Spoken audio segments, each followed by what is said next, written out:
کاش دہلیز محمد پہ بچھونا ہوتا، کتنا بے مثل میرا جاگنا سونا ہوتا۔ الرحمن الرحیم، اللہم صلی علی سیدنا وعلى آل سیدنا محمد وبارک وسلم وصلی علیہ۔ الحمدللہ رب العالمین، والصلاة والسلام على رسوله محمد وعلى آلہ واصحابہ اجمعین، اما بعد فقد قال اللہ تبارک وتعالی فی شان حبیبہ مخبرا وآمرا۔ بسم اللہ الرحمن الرحیم، ان اللہ وملائکتہ یصلون علی النبی یا ایہا الذین آمنوا صلوا علیہ وسلموا تسلیما۔ اللہم صلی علی سیدنا محمد وعلی آل سیدنا محمد وبارک وسلم وصلی علیہ۔ محترم و محتشم ناظرین و سامعین، السلام علیکم ورحمۃ اللہ وبرکاتہ ومغفرتہ۔ آج کے پروگرام میں حضور اکرم صلی اللہ علیہ وآلہ وسلم پر درود و سلام پیش کرنا آقا علیہ السلام کی بارگاہ میں یہ ایمان والے کے لیے ضرور ہے، اور یہ ضروری ہے، اور یہ کامل ایمان والے کی ہونے کی نشانی بھی ہے۔ آقا علیہ السلام نے ارشاد فرمایا کہ لا یؤمن احدکم حتی اکون احب الیہ من والدہ وولدہ والناس اجمعین۔ حضور اکرم صلی اللہ علیہ وسلم نے ارشاد فرمایا کہ وہ شخص مومن ہو نہیں سکتا، لا یؤمن احدکم، تم میں سے کوئی شخص جو ہے ایمان والا ہو نہیں سکتا، حتیٰ کہ لا یؤمن احدکم حتی اکون احب الیہ، یہاں تک کہ وہ سب سے زیادہ مجھے محبوب نہ جانے۔ اور فرمایا پھر کیا، کن سے محبوب نہ جانے؟ سبحان اللہ، حتی اکون احب الیہ من والدہ، یہاں تک کہ اپنے والدین سے زیادہ مجھے محبوب نہ جانے، وولدہ، اور اپنی اولاد سے زیادہ مجھے محبوب نہ جانے، والناس اجمعین، اور تمام انسانوں سے زیادہ اگر وہ مجھے محبوب نہیں جانے تو وہ شخص ایمان والا ہو نہیں سکتا۔ ناظرین کرام، حضور اکرم صلی اللہ علیہ وآلہ وسلم کا ہم سب پر یہ حق ہے کہ جب بھی آقا علیہ السلام کا نام نامی اسم گرامی آئے تو ہم صلی اللہ علیہ وآلہ وسلم ضرور کہیں، کیونکہ حضور اکرم صلی اللہ علیہ وسلم نے ارشاد فرمایا کہ وہ شخص انتہائی بخیل ہے، وہ شخص انتہائی بخیل ہے کہ جس کے سامنے میرا نام لیا جائے اور وہ میری بارگاہ میں درود و سلام پیش نہ کرے تو وہ شخص انتہائی بدنصیب اور بخیل ہے۔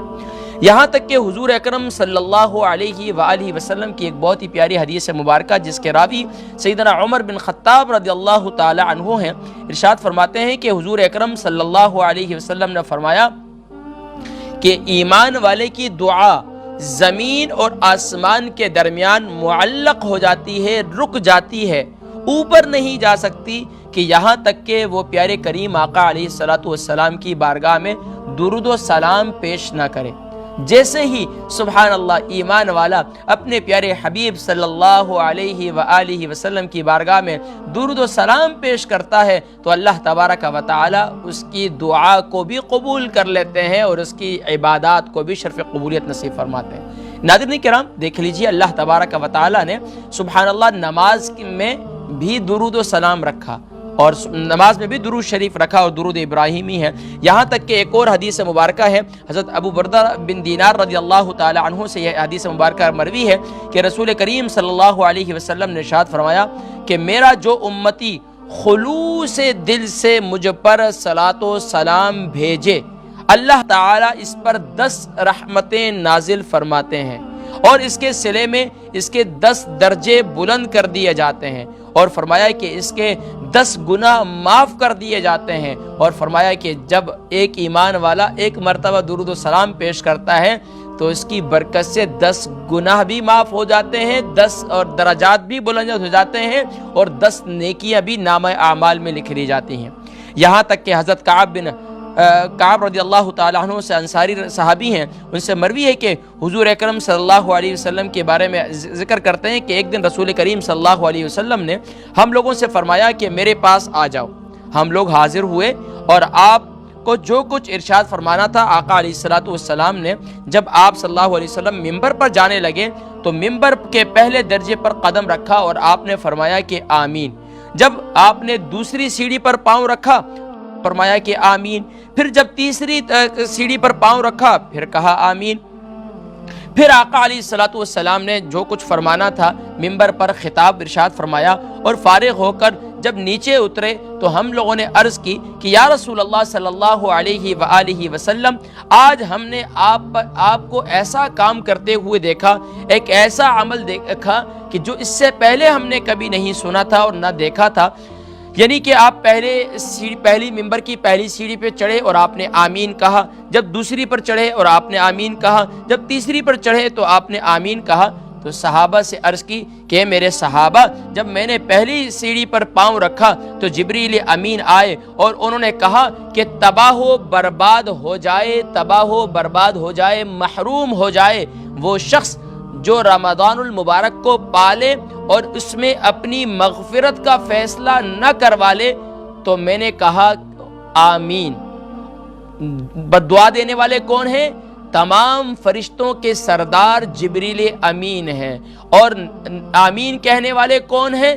تمام نبیوں کے سردار خاتم المرسلین خاتم النبیین حضرت محمد مصطفیٰ صلی اللہ علیہ وسلم۔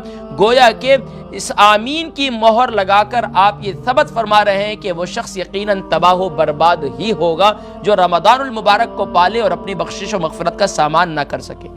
پھر فرمایا کہ جبریل امین نے پھر کہا کہ تباہ و برباد ہو جائے اور بے توفیق اور بے نصیب ہو جائے جس کے سامنے میرا ذکر آئے، میرا نام اس میں گرامی لیا جائے اور وہ مجھ پر درود و سلام نہ بھیجے۔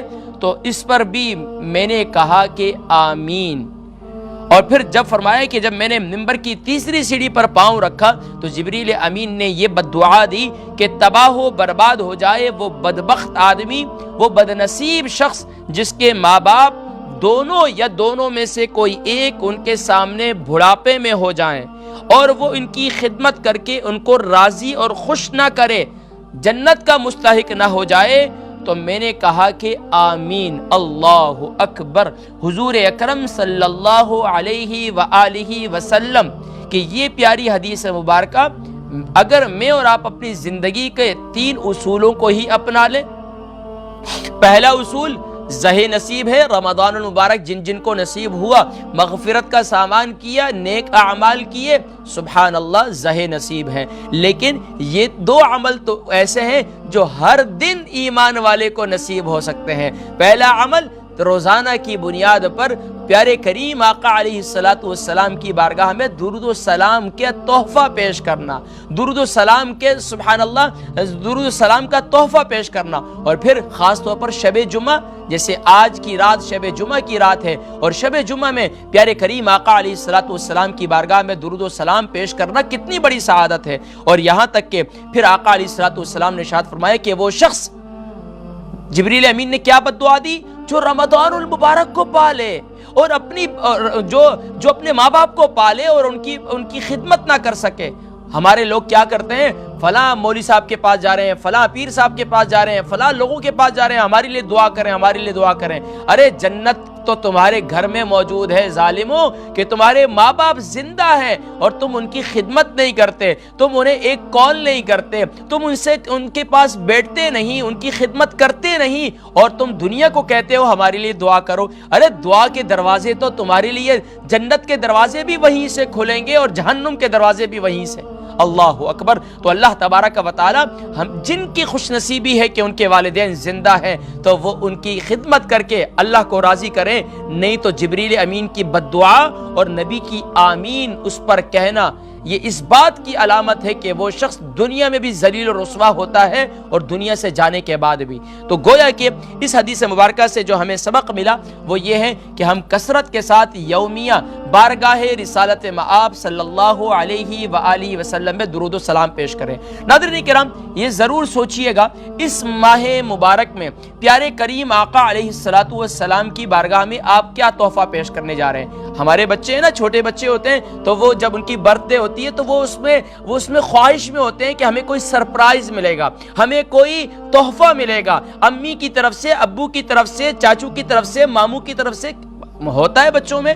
لیکن ہمارے پیارے نبی صلی اللہ علیہ وسلم اس مہینے میں دنیا میں تشریف لائے، بحیثیت امتی ہونے کے ناطے آپ نے کیا سوچا ہے اس ماہ میں آپ کیا تحفہ دینے جا رہے ہیں؟ ناظرین کرام، میں آپ کو صرف اور صرف اگر کوئی زیادہ تحفے نہیں دے سکتے، کوئی زیادہ دیگے نہیں چڑھا سکتے، کوئی زیادہ لائٹنگ نہیں کر سکتے، نہ کیجئے۔ اگر کرنا چاہتے ہیں تو سبحان اللہ، نہیں کر سکتے تو کم سے کم یہ عہد ضرور کیجئے کہ اس ربیع الاول میں کوئی ایسا گناہ جو میں اللہ کی نافرمانی کرتا ہوں وہ نافرمانی میں چھوڑ دوں گا۔ اس ربیع الاول یہ عہد کر لیں۔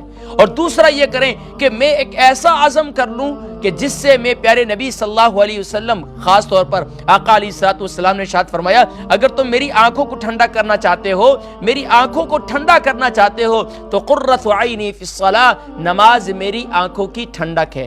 تو یہ عزم کر لیں اس ربیع الاول میں کہ یا رسول اللہ صلی اللہ علیہ وسلم، ہم آپ کے امتی ہیں، آپ کو اللہ تبارک و تعالی نے نبی بنا کر بھیجا، ہمیں امتی بنایا۔ یا رسول اللہ صلی اللہ علیہ وسلم، ہم اب آپ سے یہ وعدہ کرتے ہیں کہ ہم آج کے بعد ہم اس ربیع الاول میں آپ سے تجدید عہد وفا کرتے ہیں کہ ہم اس ربیع الاول میں آپ کی آنکھوں کی ٹھنڈک، نماز کی پابندی کر کے آپ کو یہ تحفہ دینا چاہتے ہیں کہ آج کے بعد ہم نماز کی حفاظت کریں گے، نماز کی پابندی کریں گے۔ دوسرا یہ عزم کر لیں کہ میں ایک گناہ، جو ایسا گناہ ہے جو آپ کی تمام نیکیوں کو کھا جاتا ہے، کیونکہ ہمارے بزرگ فرماتے ہیں کہ بھائی یاد رکھو، بہت سے لوگ ہیں جو نیک کام کرتے ہیں، مختلف نیک کام کرتے ہیں، ان کی مثال ایسی ہے کہ ایک گلاس میں، ایک برتن میں آپ دودھ تو ڈال رہے ہیں لیکن اس میں چھید ہے، نیچے ایک سوراخ موجود ہے، جو دودھ اوپر سے ڈالتے ہیں نیچے سے نکلتا جا رہا ہے۔ تو فرمایا کہ وہ جو چھید ہے نا، اس کی مثال، اس سوراخ کی مثال جو ہے گناہ کی ہے،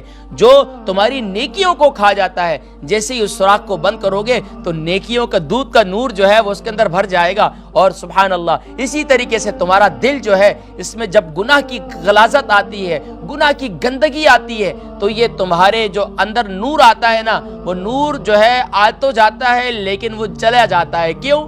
کہ گناہوں کی گندگی کی وجہ سے۔ اللہ تبارک و تعالی مجھ گناہگار سیاہکار کو بھی پیارے کریم آقا علیہ السلام کی بارگاہ میں کثرت کے ساتھ، ادب و احترام کے ساتھ، کم سے کم میں نے یہ ذکر کیا تھا، شب جمعہ اپنے اپنے گھروں کے اندر یہ معمول ضرور بنائیے، بچوں کو تسبیح لے کر دے دیجئے۔ کاؤنٹر والی تسبیح بڑے بچے شوق سے پڑھتے ہیں، آپ بچوں کو تسبیح لے کر دیں کہ بیٹا تم جو ہے صلی اللہ علیہ وآلہ وسلم ضرور پڑھا کرو۔ یقین جانی کہ بچے بڑے شوق سے پڑھتے ہیں، ان کو کمپٹیشن کریں۔ دیکھیں ماں باپ ان کو ویسے ہی کچھ نہ کچھ لے کر دیتے رہتے ہیں، آپ بچے کو شوق دلائیں کہ تم اگر اتنا درود و سلام، بچوں میں آپس میں کمپٹیشن کریں کہ اگر تم میں سے کوئی زیادہ درود و سلام پڑھے گا تو میں اس کو یہ تحفہ دوں گا، یہ تحفہ دوں گی صلی اللہ علیہ وسلم۔ اس مہینے دیکھتے ہیں کون زیادہ پڑھتا ہے، اس ویک دیکھتے ہیں کون زیادہ پڑھتا ہے، تو یہ آپس میں بچوں کا کمپٹیشن کرائیں۔ تو یہ درود و سلام ایک ایسا وظیفہ ہے جو دل کے اندر ایسی نورانیت پیدا کرتا ہے، اور ایسا مکمل وظیفہ ہے اور ایسا مکمل عمل ہے کہ اس سے زیادہ مکمل عمل کوئی نہیں ہے۔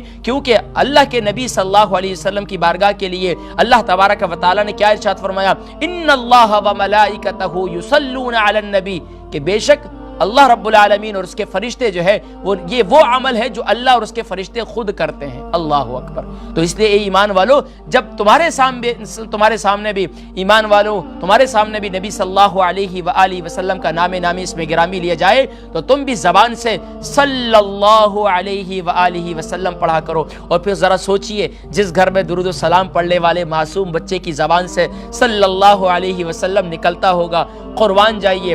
حدیث مبارکہ میں ہے کہ ہر ایمان والے کا درود و سلام جو ہے بارگاہ رسالت مآب صلی اللہ علیہ وسلم میں پیش کیا جاتا ہے، اور فرمایا کہ ایک فرشتہ مقرر ہے جو باقاعدہ اس شخص کا نام جو ہے وہ پہنچاتا ہے۔ اللہ اکبر۔ ذرا سوچئے، آپ کے بچے کا نام بارگاہ رسالت مآب میں لیا جائے گا۔ تصور تو کیجئے کہ کتنی پیاری نظر شفقت اور نظر رحمت ملے گی اللہ کریم کی بارگاہ سے۔ اللہ تبارک و تعالی ہم سب کو حضور اکرم صلی اللہ علیہ وآلہ وسلم کی بارگاہ میں کثرت کے ساتھ درود و سلام پیش کرنے کی سعادت نصیب فرمائے۔ میں نے یہ کہا تھا اگر کوئی شخص یہ چاہتا ہے کہ وہ مرنے سے پہلے، موت سے پہلے اپنا ٹھکانہ جنت میں دیکھ لے، تو فرمایا کہ یومیہ جو ہے وہ 1000 مرتبہ درود و سلام ضرور پیش کرے۔